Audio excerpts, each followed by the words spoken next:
Chapter 8 One Star to Another. Who was that guy? Said Jack.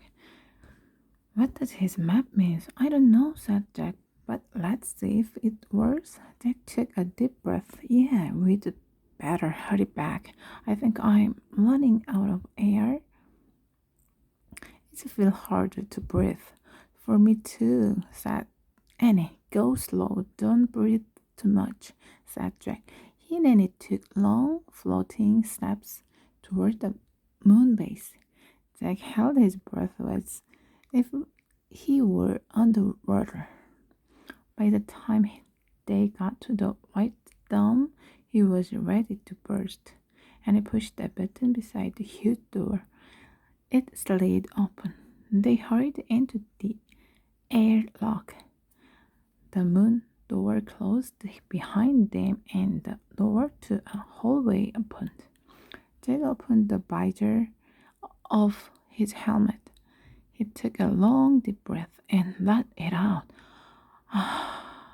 Let's get out of this chute, said Annie. Good idea. Jack was dying to free his arm and legs.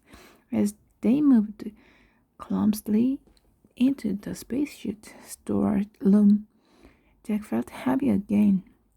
He and Annie unlocked each other's helmets, gloves, and boots, and pulled everything off. Then they stepped out of their bulky suits. Phew, Jack said. He took off his glasses and rubbed his eyes. It was great to be free, even if he no longer felt as light as a feather. Hurry, Peanut reading, said Annie. He read the way down the steps to the bright landing chamber. Yay, she said softly. Jack was relieved to see the treehouse still there. Soon they'd be heading home. He couldn't wait. Jack and Annie crawled through the treehouse window. We are back, Peanut, said Annie. Squawk. Peanut went to the letter M. We missed you, said Annie. Jack patted the mouse's head. We met the moon man. Sorry, Peanut, but you have to move, said Jack. We have to put the map on the M. And Jack lifted the mouse off the M. Jack tore the star map out of his notebook. He placed it on the M next to the mammoth bone, the mango, and the moonstone. He sighed, then sat back on his heels. Hand me a Pennsylvania book, he said. They needed the Pennsylvania book to get back home. There was silence. Jack turned and looked at Annie. It's not working, Jack, she said. That book's not here. What? Was the map the wrong thing? They looked around the treehouse.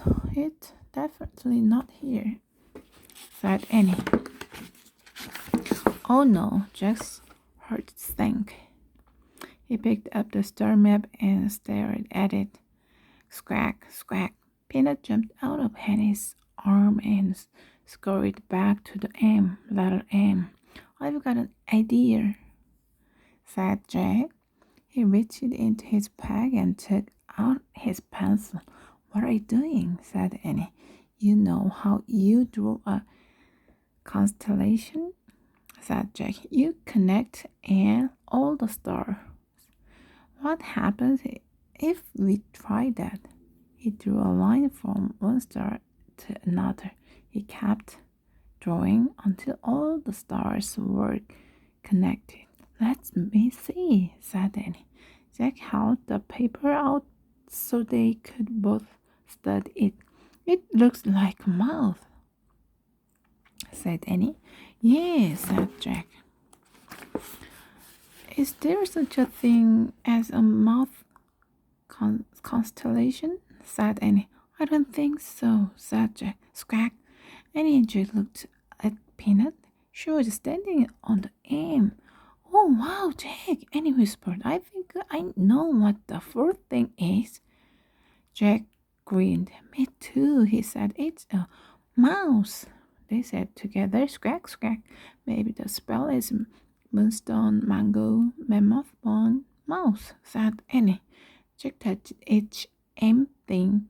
It turned as he whispered, moonstone, mango, mammoth bone, mouse. Let's say it over and see what happens, said Annie.